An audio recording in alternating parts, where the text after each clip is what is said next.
Hi, I'm Diana Montford, the world's first transgender television journalist. Born male, became female. I have to say that all the time because we need our history, we trans folk. Okay, history lesson's over. Now let's interview our wonderful friends. Our wonderful, wonderful friend, Tom Lisanti, who invented a genre, writing about soap operas. His books, right now, as it stands right now, Texas, Ryan's Hope, and he's also written the very successful film book, Dueling Harlows, about the two biopics of 30s actress Jean Harlow, which were produced in 1965, and how the rivalry grew quite intense between the producers of those two films. My new guest, our wonderful new friend, Miss Connie Passalaqua Hayman, who has some stories to tell. She has interviewed Liz Taylor, Charlton Heston, John Lithgow, who else? I said Donald Trump. Donald Trump, yes. She has interviewed Donald Trump, and she has lived to tell the tale. God bless her. But there's a woman with fortitude. Anyway, and we're going to talk about a lot of stuff. So let's talk about a lot of stuff. So what's up? So Connie, tell me about yourself. You're also a soap opera writer. Well, I've been writing about soap operas since 1979. I'm a journalist since college, and I've watched soap operas since I was 13 years old. My parents worked, and I was a latchkey kid. And my mother, I come from an entertainment family. My mother worked for Warner Brothers during the war. Oh, wonderful. And I had what did she do? She was a secretary in Times Square, and our family had a theater chain. So when I was growing up, we saw every movie for free. Oh, wow. And we went, I saw, and my mother literally, before the IMBD happened, my mother could name every movie ever made and the cast of every movie. What is IMBD? Oh, that's the IMBD is the Internet Movie Database. Well, yeah, so she could do that when she did that before there was online stuff. So anyway, but back to me. I was a soap opera journalist, and then starting in the 80s, I also started to write about prime time and cable. And it was really exciting to write about cable because everybody who was on cable got to be famous later on, like... Except me. No, you are so much. I'm talking about like Roseanne was on cable, and a lot of current personalities started on cable. And so after that, I wrote for a million different magazines, or for the Times, the News, Red Book. I was a real voracious freelancer, and in the midst of that, I became a adjunct journalism professor at NYU, which I did for 7 years, and I was an adjunct professor of journalism at Marymount for 7 years also. Yeah, Marymount. So what are you doing right now? Well, I'm doing a continuation of my website. It's called Marlena De Lacroix, Soaps for the Thinking Fan, and it is a continuation of the my greatest success, the column that I found that was founded in the first issue of Soap Opera Weekly in 1987, called Critical Condition. And the reason that my name is Marlena De Lacroix is because I was working for ABC at the time, working for their magazine Episodes, and they said, you can't criticize us and write write about our shows at the same time. So an ex-boyfriend of mine came up with the name Marlena, and I've been stuck with it ever since. And Marlena is really my middle name. Oh, wonderful. So your mother really was a movie fan, wasn't she? Oh, yeah. That's right. Yeah. And Tom, what have you been up to?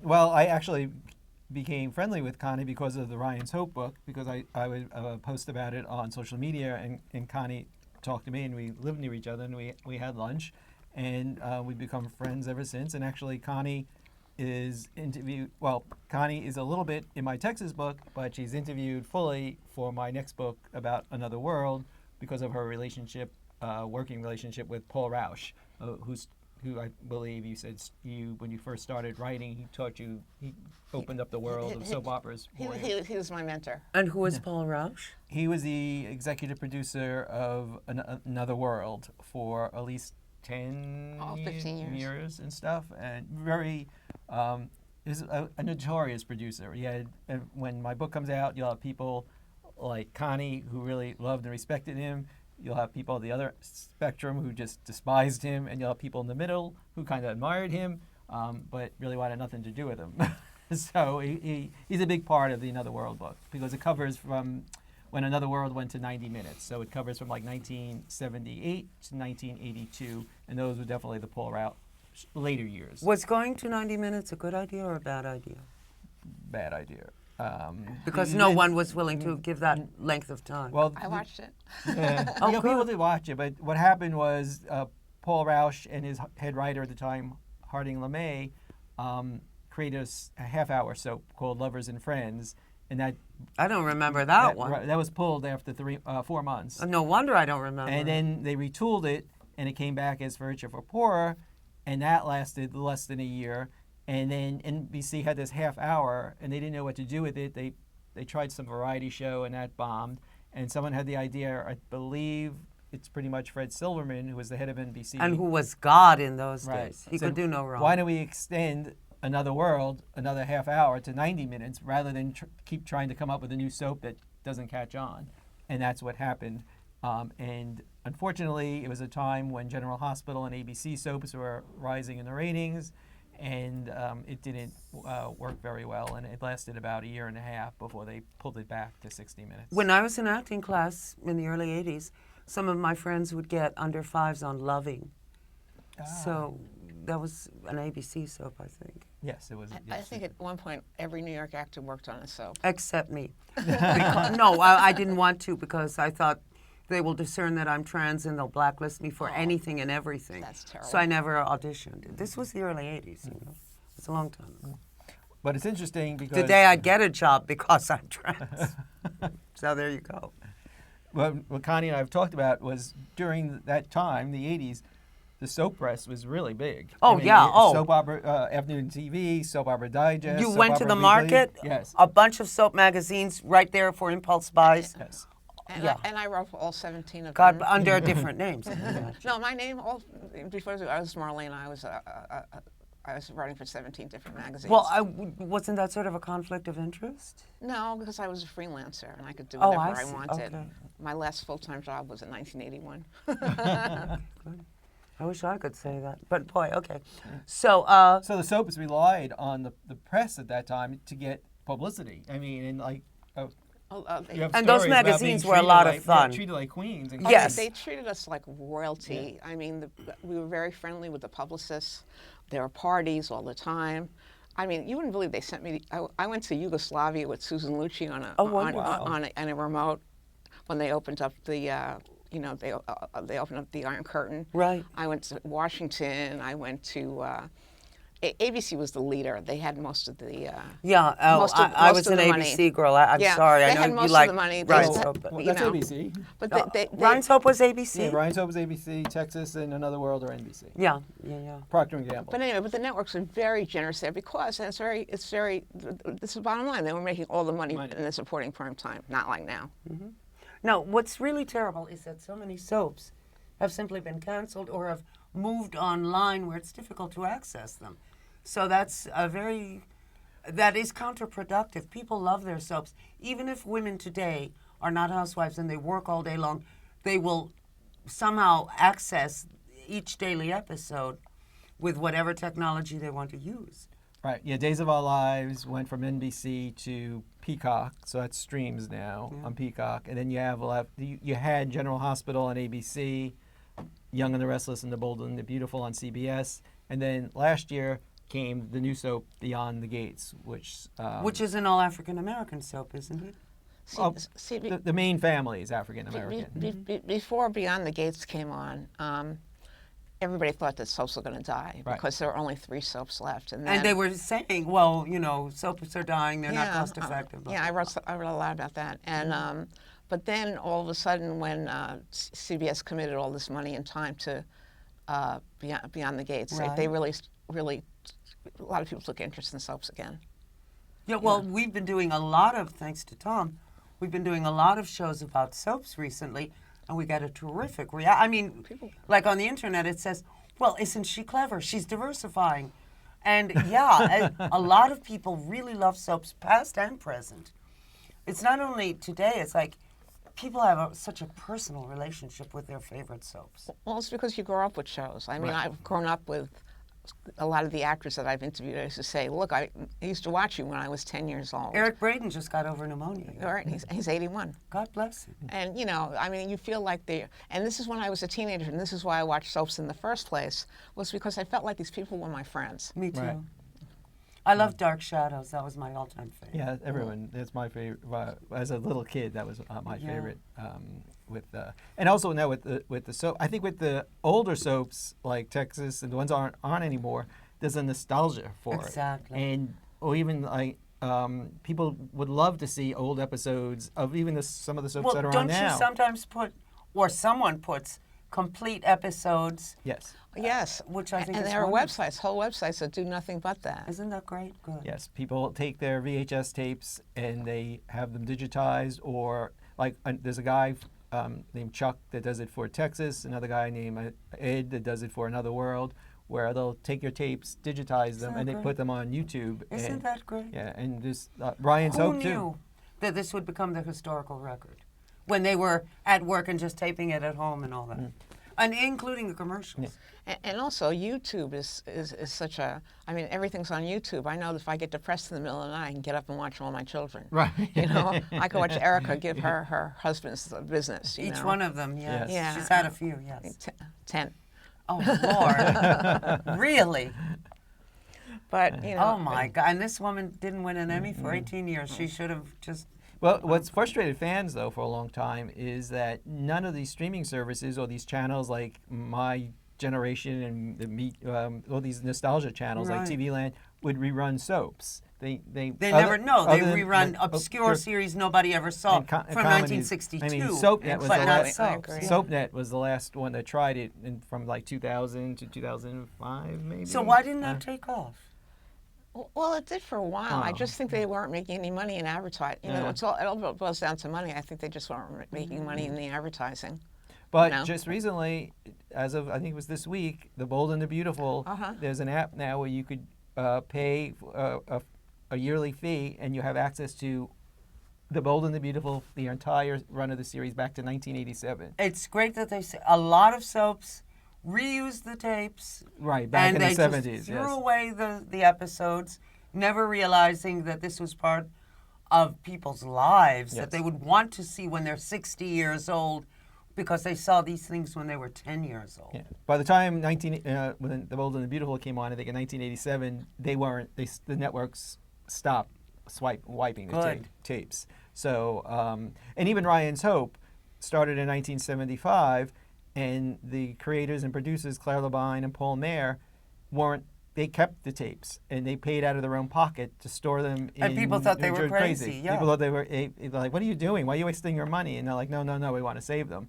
And sure enough, when SoapNet came around in 2000, Paul and Clara went out to their storage thing in New Jersey and pulling out the tapes to give to ABC Thank God. to show on SoapNet. So, But they were ahead of many, it. in fact, mostly all of the 60s soaps are gone now, Yeah. aside from Dark Shadows. Procter because and Dan Gamble, Curtis yes, was as smart smart as as... that. Yeah. Right. right. Yeah, Procter and Gamble, I think, was the worst. I mean, they wiped everything. Any Procter and Gamble soap from the 60s and 70s is, I think, lost. And so many big stars got their start on soaps. Yes. Oh, that's how my career developed, because I would interview people when they started on soaps, and as soon as they got a role on a primetime show, I would run after them.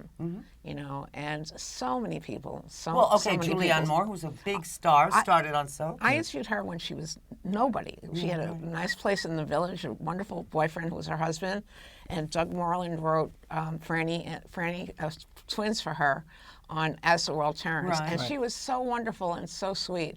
And then years later, when she won, I forgot which movie it was that she won for her Academy Award, she got up and she said, I started on soap operas. And I was like, oh my God, I can't believe she had the courage to say that. Yeah. And she's just terrific. You know, most people say, I was never on a soap. And I say, oh, yes, you are. And here's the film, you know. But also, it's interesting. They'd almost rather publish a sex tape than a soap. Intimate they were on a soap. You're right. Yeah, that gets better publicity. But it's interesting what we talked about the soap press in the 80s. Now it's a whole new ballgame with the internet. Anybody could now just throw something up there and review a soap, and it's really hurt. I think soap. You probably agree. There's soap Criticism. criticism. Listen, you see the worst slobs who ever lived, who haven't showered in 3 years, talking about and giving their opinion as though it matters. Could I quote you? Yes, yes, please. I mean, it's ridiculous, you know. And I think the problem you were having the publicists with the soaps that are currently on the air is they just think they could just throw it on their websites, and they don't need the soap opera journalists from outside of their shows. It's very wrong. You know, Well, now, what is the future of soaps? How are they coming back? They should, are they? Aside from that new one, are there any more coming down the pipeline? I I don't think there's anything in the I think they're plans really right watching now. beyond the gates. Yeah, and also to see how Days does on Peacock. Peacock, yes. Yeah, I think that. Days of Our Lives is still on. Yes, Yes, on it was on Peacock. NBC. New episodes. Yes, Yes, new on episodes. Peacock. Peacock. Amazing. Yeah. And you have to pay for them. Or, yeah, That's like from the 30s to today. 1964. yeah. Oh, 1964, Yeah. okay. Right, but you have to pay the streaming. You have to pay Yeah, the streaming it's service. expensive. on Is it Peacock. expensive? Yes. Yeah, you could get it with ads or without ads, and so it's the. Oh, but well, still- that's a mistake. Yeah, so. Well, look, they were going to go off the air, and Peacock saved them. So. Right. Well, why can't they bring back something like Ryan's Hope, which was so popular? Too long, Actually, they're trying it. It's All My Children. They're thinking of doing. That's been on I the word. loved that soap. In the, my it's in the favorite. word. Phoebe and yeah. Wallingford and all. I loved that. That's my favorite. It's in the Mine works too, to do I loved it. a reunion a movie that might be go to a series. I think it was a Lifetime. Well, I'll tell you what the story is because I've written about it, and Yeah. they keep contradicting themselves. Yeah. Kelly Ripa and her husband were going to Right. produce. We're going to produce because Kelly and Mark started together on All My Children, and that's Right. where they met and got married. Yes. So when they decided they were going to bring back All My Children as a Lifetime movie, Kelly and Mark were going to produce. This was like a year ago Christmas. It never happened. Right. Then Susan Lucci went on a book tour because she has a book out I now know that, called yeah, yeah. La Lucci. And she's publicizing this up to the wazoo. Yeah. And it still hasn't happened. So I personally don't think it'll ever happen. Oh. too And bad. I hate that because All My Children is, I mean, Can't they do like a 2-hour nighttime reunion movie or oh, something? I would love it. I would too. I would love it. A lot of people would. Don't they realize where the bread is buttered on? Yeah, actually, there's a book. There's a series of books. I'm sorry, it's not Tom's books. That ABC put out on All My Children, One Life to Live, General Hospital. It's called The Complete Scrapbook by Yes, Gary yes. Warner. I did the research on All My Children and One Life to Oh, Live. wonderful. wow. When I used to have a brain that remembered things. Well, now, Susan Lucci is such a star. I mean, she's such a star. She's right up there with movie stars. So surely people would want to see her movie, a 2-hour nighttime movie. Would that kill the station? Well, what's their problem? Well, I used to Yeah. call myself I don't mean to carry on here. I used to call myself the world's greatest Susan Luciologist because I've written more on her than anybody on earth. And, she's great. There's no one like her. And she's a true, nice queen, a nice person. Yeah. But, she's 78 years old. Yeah, but she looks 12. She looks fabulous. Yeah, she still looks fabulous, And for yeah. some reason, and I really don't want to go into it, with her book coming out, she has some high-powered publicists, and she's really everywhere trying to publicize it. Yeah. So I hope, and she's doing a movie with Jonah Hill, but I really hope that somebody would give Susan a job, maybe on General Hospital, or just give Susan a regular job so we could see her all the time because. And they should still call her, but they should call her Erica Kane. Oh. She's better known as Erica Kane. Oh, than, I know, I know, but there's nobody. She's one of a kind. There's no one she like is. her in the world. That's what I mean. She's a big star. Where's her thing, I think what helped her, I know from my own personal experience watching soap operas for all those years, streaming has kind of warped me because I last watched a soap opera was One Life to Live when that went off, I guess around 2012, I think it was. that was so sad. But with streaming, you Well, get involved. it's back, you know that. I mean, isn't it on computer? One Life to Live. YouTube. Yeah. Well, the old episodes. But Yeah. not new ones. Not new ones. No. That's, Well, Erica they Slazak got a job of something else. She was on General Hospital. Yeah. Was it just a limited appearance? Yes. Yes, it was just a limited period. And she was And actually, fantastic. when One Life to Live got canceled, that was that Prospect Park thing where Yes. they tried to For a do couple of years. for like a year or two. And but with for me, I gave Beyond the Gates a year, and watching streaming stuff like Bridgerton, like these shows like Animal Kingdom and Yellowstone that have they're really soap operas. Yeah, they are. But they're 8 to 10 episodes, and then everything moves quick. So for me, after watching those for like 10, 15 years, to watch a soap opera again religiously, it was like, it drags. You know, you kind of forget how a soap It opera does, is. but okay, Eileen Kristen being thrown down the stairs. That is not, that is a great episode. The one she catches the hairbrush and she's supposed to be, that's an immortal moment. Right. So, I mean, there are amazing moments that live forever. Right. Now, I'm just saying, for me personally, and I think a lot of people too, you've gotten used to the streaming these series. And the modern editing was right, ping, ping, ping, ping, ping, ping. So to sit and watch a soap opera, just, you know, for me, it's been a little difficult. And then also, the turn Beyond the Gates took with some storylines recently is. Let me tell you something. I had an aunt who had a daughter with cerebral palsy. And I stayed with them for a while after my mother died. An aunt, a sister of my father. The biggest moment of their lives was seeing their stories. Everything would grind to a halt. We'd all go look at the television in the living room, and this was sacrosanct. You did not. The world could blow up, and we'd still be watching. Like me. Yeah, Me too. I feel that way too. I feel and that it way made too. such a difference in their lives because this poor lady had to care for her daughter who was very sick and had been since birth. And this was such a break for her. Everybody sitting, nobody needing anything, just watching, drinking it in, living vicariously through the care. It meant so much. Right. And that's what the producers don't realize, how much these things mean to people. Well, a lot of people, me also, started watching soaps with their grandmothers and their aunts. Yeah, yeah. You know, I really watched mine on my own, but I did watch it with my Italian grandmother, Another World, and my Italian aunt. And it was very interesting because my Italian grandmother, who I'm named after, did not know English, No but way. she could follow the show. My Spanish grandmother didn't either, and she Yeah. could follow shows. Yeah, so, you know, and a lot of people have come out and said, this is how I learned English by watching right, soaps. soaps. That's a well-known thing. Yeah. And they're so endlessly fascinating, you know. You know, we just interviewed, before you came on, we just interviewed the great Louise Schaefer. Oh, she's great. And she was fabulous, and she always does a fabulous show. And Yes. These people are real stars to the public. Listen, you read about some new, quote-unquote, star who stars in some obscure series you've never heard of. These people are not stars. They're pretty 20-somethings, but they're not stars. The real stars are people like Louise Schaefer, Susan Lucci, a bunch of others, Ken Schreiner. Oh, those are the stars. Yes. Forever, you know? Well, they all say, I mean, for all the books, the 3 books that I've written, it's great training ground for us because of the pressure to the Sure. the lines you have to memorize. Well, It's Julianne very- Moore. Right. And it's like they're doing an hour show a day compared to prime time. I do an hour show a week or even a little bit longer. And they have like an 8-day shooting schedule as opposed to... So one day. Exactly, And it's yeah. they said once you do a soap opera, when you go to prime time, all of them said it, you know, the remembering lines is like nothing because you don't have to remember Sure. pages and pages. You could just little snippets at a time. And if you want an extra 20 minutes in the makeup chair, it's there for you. Right. Well, you know, I started a book proposal once, and I called "They Started on Soaps" because it's unbelievable how many big stars. Yeah, but you'd make a lot of started on enemies. soaps. How dare you out I me know, like that? but you they know? can't deny it. They were on. Yeah. Yeah, but know? a lot of them, as you pointed out, do. You know, somebody like Lawrence Fishburne or Morgan Freeman. You know, I mean, Well, if you they're know, honest, they will. Michael Jordan, who just won the Oscar. Oh, right. And he was so on all- sweet about it, wasn't he? Yes, on And all they- my, for all my what a sweet children. guy. Yeah, he was Well, what was it? Was it? No, it was One Life to Live.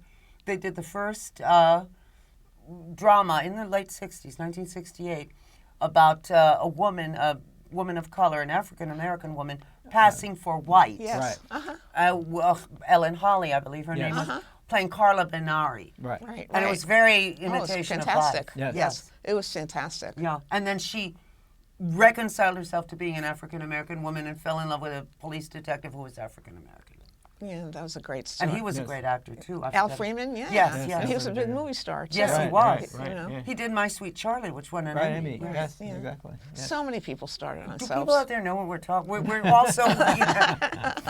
But anyway, gee, we only have like 3 minutes.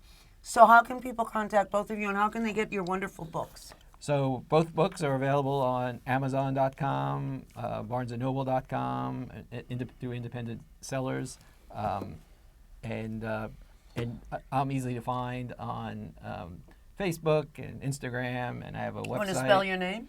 My website is tomlisanti.com, and it's Lisanti. By the way, I'm drinking Coca-Cola. Yes, you were saying. And so it's very easy to find me. And Connie? Okay, you can find me online at Marlena De Lacroix. That's Marlena, Delacroix, Soaps for the Thinking Fan. I like smart fans. And my online address is www.marlenadelacroix.com. I'm also on Facebook for Marlena's Current and Classic Soaps. There you go. And you also have your own, under your own real name, your own Facebook page and all that. Uh-huh. Yes. Plus other major places that I've written for in the past. Yeah. And, okay, we have like 2 minutes left. Got a 1 minute sentiment you want to give the people? You know, in the old days, everybody was friends, and you know, it was a really very small community, and it's different now. You know, I mean, some of my best friends, I would say, friends to the best friends they are. You know, and I just want to see that continue. I do you know, too. I just want to see that continue because you know, it's its own little world. Yeah. And it's a beautiful way to get out of the pain of life, like my aunt with her daughter with CP, my cousin who had cerebral palsy. It takes you to, like you said, they become your friends, and it takes you to Sure, out of exactly. the reality into their world. Like that's Exactly. what Ryan's Hope was like for me. That's what Dark Shadows was for me. Yeah. So here I am, Miss Vampire. Anyway, my guests have been the wonderful Tom Lisanti, who has written Texas, Ryan Soap. There are interviews with all the people involved in both those soaps, and they also explain the minutiae of how soaps are produced and all that. My other guest is this wonderful new friend of ours, Connie Passalaqua Hayman, also known as Marlena De Lacroix, who is a great and prolific writer, not only with soap stars. She's interviewed Liz Taylor, Charlton Heston, John Lithgow, and the list goes on, and Donald Trump. I'm Diana Montford, not Donald Trump, thank God. And I love you a lot, and I'll see you next time. And you take real good care of yourself. I love you a lot. I'll see you next time. Bye.